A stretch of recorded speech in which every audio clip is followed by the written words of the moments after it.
नमस्कार. आजचा हा व्हिडिओ फक्त महिलांसाठी नाही तर पुरुषांसाठी सुद्धा अत्यंत महत्त्वाचा आहे. कारण घरातील एखाद्या महिलेची पाळी बंद होण्याचा काळ सुरू झाला की तिच्या शरीरात आणि मनात अनेक बदल घडू शकतात. कधी अचानक गरम होणे, घाम येणे, झोप न लागणे, चिडचिड होणे, थकवा जाणवणे, सांधे दुखणे, मन उदास होणे किंवा पाळी अनियमित होणे आणि अनेक वेळा महिलांनाही हे का होत आहे हे समजत नाही. त्यामुळे आज आपण अगदी सोप्या भाषेत समजून घेणार आहोत. रजोनिवृत्ती म्हणजे काय, ती नेमकी कधी होते, रजोनिवृत्तीपूर्व काळ म्हणजे काय, कोणकोणती लक्षणे होऊ शकतात, ही लक्षणे किती काळ राहू शकतात, कोणती लक्षणे सामान्य आहेत आणि कधी डॉक्टरांचा सल्ला घ्यावा, आणि सर्वात महत्त्वाचं म्हणजे या काळात पती आणि कुटुंबियांनी महिलेची साथ कशी द्यावी. त्यामुळे हा व्हिडिओ शेवटपर्यंत नक्की पहा. आता आपण पाहणार आहोत रजोनिवृत्ती म्हणजे काय. सर्वप्रथम एक महत्त्वाची गोष्ट समजून घेऊया. रजोनिवृत्ती म्हणजे पाळी कायमची बंद होणे. एखाद्या महिलेला सलग 12 महिने नैसर्गिकरित्या मासिक पाळी आलेली नसेल आणि त्यामागे दुसरे कारण नसेल तर तिला रजोनिवृत्ती म्हणजेच मेनोपॉज झाले असे मानले जाते. परंतु 1-2 महिने पाळी आली नाही म्हणून लगेच रजोनिवृत्ती होत नाही. उदाहरणार्थ 2 महिने पाळी आली नाही, नंतर पाळी आली, पुन्हा काही महिन्यांनी पाळी आली तर हा रजोनिवृत्तीपूर्व काळ असू शकतो. रजोनिवृत्ती अचानक होत नाही, हा मुद्दा खूप महत्त्वाचा आहे. रजोनिवृत्ती ही एका दिवसात अचानक घडणारी प्रक्रिया नाही. बहुतेक महिलांमध्ये त्याआधी काही वर्षांचा संक्रमणाचा काळ असतो. त्या काळाला पेरीमेनोपॉज असे म्हणतात. या काळात अंडाशयाची कार्यक्षमता हळूहळू कमी होत जाते आणि इस्ट्रोजेन व प्रोजेस्टेरॉन या हार्मोन्सच्या पातळीमध्ये चढ उतार होऊ लागतात. यामुळे पाळीच्या चक्रात आणि शरीरात विविध बदल जाणवू शकतात. रजोनिवृत्तीचे 3 टप्पे सोप्या भाषेत आपण हा काळ आज टप्प्यांमध्ये समजून घेऊया. पहिला टप्पा पेरीमेनोपॉज, रजोनिवृत्तीपूर्ण संक्रमणाचा काळ. या काळात पाळी अनियमित होऊ शकते आणि विविध हार्मोनल लक्षणे सुरू होतात. दुसरा टप्पा मेनोपॉज, सलग 12 महिने पाळी आलेली नसल्याचे निश्चित झाल्यावरती त्या अवस्थेला मेनोपॉज म्हणजेच रजोनिवृत्ती असे म्हणतात. तिसरा पोस्ट मेनोपॉज, रजोनिवृत्तीनंतरचा संपूर्ण काळ म्हणजेच पोस्ट मेनोपॉज. महत्त्वाची गोष्ट म्हणजे काही महिलांना रजोनिवृत्तीनंतरही काही लक्षणे काही काळ जाणवू शकतात. साधारण कोणत्या वयात रजोनिवृत्ती होते? बहुतेक महिलांमध्ये नैसर्गिक रजोनिवृत्ती साधारणपणे 45 ते 55 वर्षाच्या दरम्यान होते. सरासरी वय साधारण 51 वर्षाच्या आसपास असते. परंतु प्रत्येक महिलेचे शरीर वेगळे असल्यामुळे यामध्ये फरक असू शकतो. काही महिलांमध्ये ती याआधी होऊ शकते. 45 वर्षांपूर्वी रजोनिवृत्ती झाली तर ती अर्ली मेनोपॉज मानली जाऊ शकते. तर 40 वर्षांपूर्वी पाळी कायमची बंद होणे प्रीमॅच्युअर मेनोपॉज, प्रायमरी ओव्हरियन इनसफिशियन्सी यासारख्या कारणांशी संबंधित असू शकते.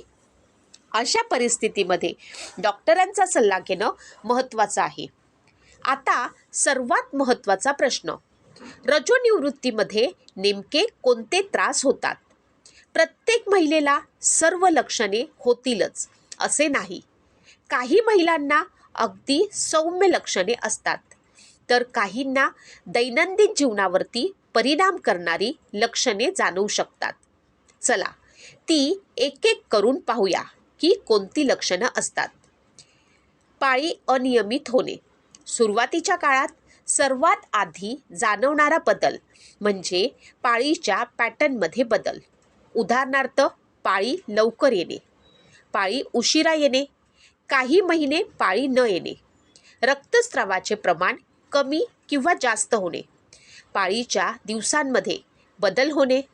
मात्र अतिशय जास्त रक्तस्राव किंवा असामान्य रक्तस्राव दुर्लक्षित करू नका. त्यासाठी डॉक्टरांचा सल्ला आवश्यक आहे. त्यानंतर आहे हॉट फ्लॅशेस, अचानक गरम होणे. हे रजोनिवृत्तीतील सर्वात प्रसिद्ध लक्षणांपैकी एक आहे. अचानक शरीरात उष्णता वाढल्यासारखी वाटते. चेहरा आणि मान गरम होऊ शकतात. काही वेळा घाम येतो. हा त्रास काही सेकंदांपासून काही मिनिटांपर्यंत राहू शकतो आणि दिवसातून अनेक वेळा होऊ शकतो. रात्री असे झाल्यास त्याला नाईट स्वेट्स असे म्हणतात. 9. झोपेचे विकार. काही महिलांना झोप येण्यास त्रास होऊ लागतो. वारंवार झोपेतून जाग येते, रात्री घाम येणे, सकाळी उठल्यानंतरही थकवा जाणवणे असे त्रास होऊ शकतात. झोप व्यवस्थित न झाल्यामुळे दिवसभर चिडचिड, थकवा आणि लक्ष केंद्रित करण्यात अडचण होऊ शकते. 10. मूडमध्ये बदल. हार्मोनल बदलाचा परिणाम मनस्थितीवर देखील होऊ शकतो. उदाहरणार्थ, चिडचिड, अस्वस्थता, भावनिक चढ उतार आणि चिंता. मन उदास होणे. छोट्या छोट्या गोष्टींचा जास्त ताण जाणवणे. मात्र याचा अर्थ प्रत्येक मानसिक त्रास फक्त रजोनिवृत्तीमुळे आहे असे नाही. काही लक्षणे तीव्र असतील किंवा दैनंदिन जीवनावरती परिणाम होत असेल तर मात्र डॉक्टरांशी बोलणे महत्त्वाचे आहे. 11.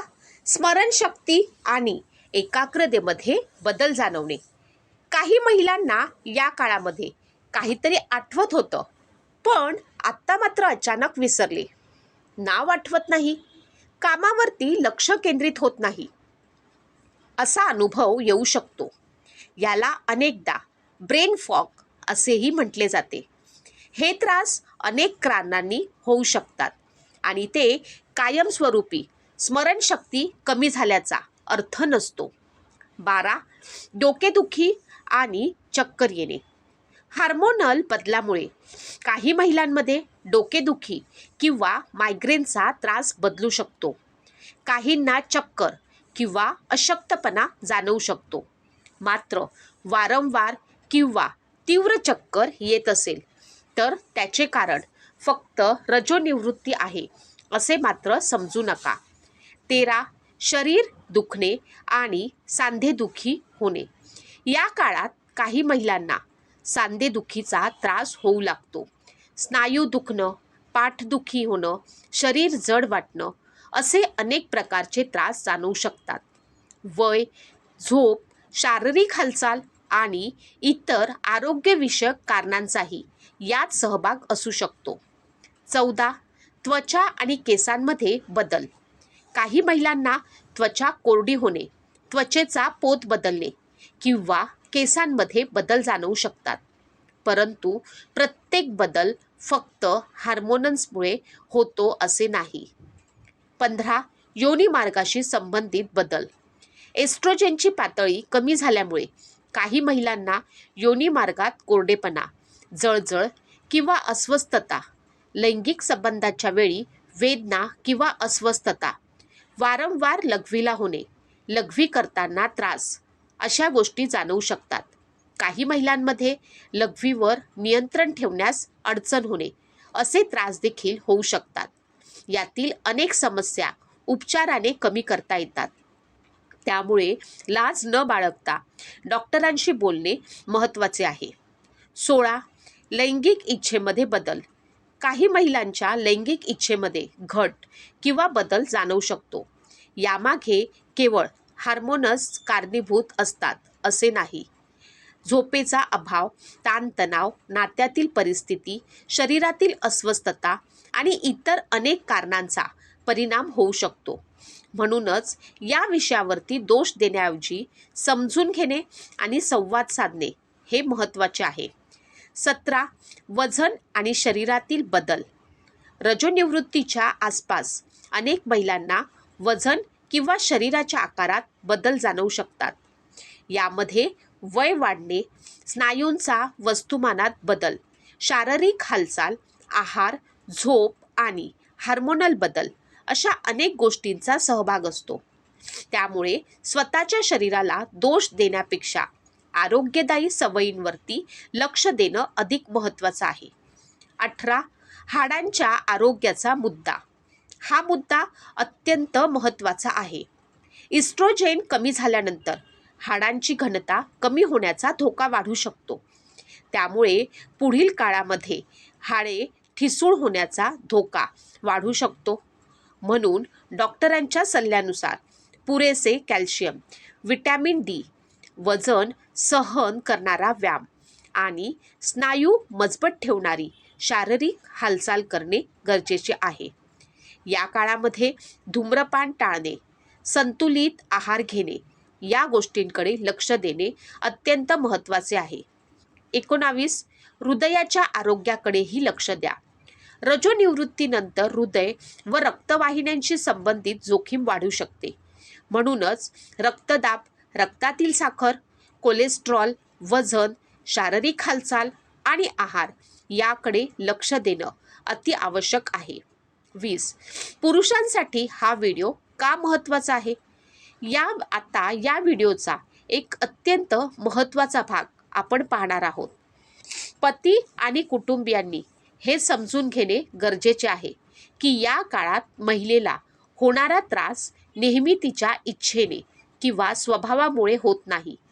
झोप कमी झाली असेल, अचानक गरम होत असेल, शरीर दुखत असेल, मूडमध्ये बदल होत असतील किंवा ती जास्त थकलेली वाटत असेल तर तिच्यावर तू एवढी चिडचिड का करतेस असा आरोप करण्यापेक्षा तुला काय त्रास होतोय, मी तुला कशी मदत करू हा प्रश्न अधिक उपयोगी ठरतो. 21. पतीने काय करावे? 1. तिचे ऐका. तिच्या तक्रारींकडे दुर्लक्ष करू नका. 2. चिडचिड झाली तर लगेच वाद घालू नका. काही वेळा ती स्वतःही या बदलामुळे त्रस्त असू शकते. 3. घरकामात मदत करा. तिला पुरेशी विश्रांती मिळेल याकडे लक्ष द्या. 4. डॉक्टरांकडे जाण्यास प्रोत्साहन द्या. लक्षणे जास्त असतील तर तपासणी आणि योग्य उपचार घेण्यास मदत करा. 5. वैवाहिक आणि लैंगिक विषयांमध्ये संवाद ठेवा. अस्वस्थता किंवा वेदना असल्यास तिच्यावर दबाव न आणता डॉक्टरांचा सल्ला घेण्यास प्रोत्साहन द्या. 22. कोणती लक्षणे दुर्लक्षित करू नयेत हा भाग विशेष लक्षात ठेवा. रजोनिवृत्ती झाली असे समजल्यावरती योनी मार्गातून कोणताही रक्तस्राव झाला तर तो सामान्य समजून दुर्लक्षित करू नका. तसेच खूप जास्त किंवा सतत रक्तस्राव, वारंवार अनपेक्षित रक्तस्राव, तीव्र किंवा नवीन प्रकारची लक्षणे, छातीत दुखणे किंवा श्वास घेण्यास त्रास, अचानक तीव्र डोकेदुखी किंवा न्यूरोलॉजिकल लक्षणे, सतत खूप उदास किंवा चिंताग्रस्त वाटणे अशा परिस्थितीमध्ये वैद्यकीय सल्ला घेणे अति आवश्यक आहे. 23. एक महत्त्वाचा गैरसमज. पाळी बंद झाली म्हणजे आता काहीच त्रास होणार नाही हा गैरसमज आहे. पाळी बंद होणे ही एक नैसर्गिक जैविक प्रक्रिया आहे. पण हार्मोनल बदलाशी संबंधित काही लक्षणे रजोनिवृत्तीपूर्वी सुरू होऊ शकतात आणि काही महिलांमध्ये रजोनिवृत्तीनंतरही काही काळ ती राहू शकतात. प्रत्येक महिलेचा अनुभव हा वेगवेगळा असतो. 24. आणखी एक महत्त्वाचा गैरसमज. रजोनिवृत्ती म्हणजे आजार. याचं उत्तर आहे नाही. रजोनिवृत्ती हा आजार नाही. तो स्त्रीच्या जीवनातील एक नैसर्गिक टप्पा आहे. मात्र या काळात त्रासदायक लक्षणे असतील तर ती सहन करत राहण्याची गरज नाही. योग्य जीवनशैली, समुपदेशन आवश्यक तपासण्या आणि डॉक्टरांच्या सल्ल्यानुसार उपचार यामुळे अनेक लक्षणांमध्ये आराम मिळू शकतो. 25. शेवटचा संदेश. म्हणूनच रजोनिवृत्तीला घाबरण्याचं कारण नाही. तिच्याबद्दल माहिती करून घ्यायची आहे. आपल्या शरीरात होणारे बदल समजून घ्यायचे आहेत आणि सर्वात महत्त्वाचं म्हणजे या काळात महिलांनी स्वतःकडे दुर्लक्ष करू नये आणि कुटुंबियांनीही तिच्या या त्रासाला हे तर वयामुळे होतंय असं म्हणून दुर्लक्षित करू नये. कारण योग्य वेळी लक्ष दिलं तर अनेक त्रास कमी करता येतात आणि आरोग्यदायी सक्रिय आयुष्य जगता येतं. जर हा व्हिडिओ माहितीपूर्ण वाटला असेल तर तो आपल्या आईला, बहिणीला, पत्नीला, मैत्रिणीला किंवा या विषयाची माहिती आवश्यक असलेल्या व्यक्तीपर्यंत नक्की पोचवा. आणि लक्षात ठेवा, रजोनिवृत्ती हा शेवट नाही, तो आयुष्यातील एका नवीन टप्प्याची सुरुवात आहे. धन्यवाद.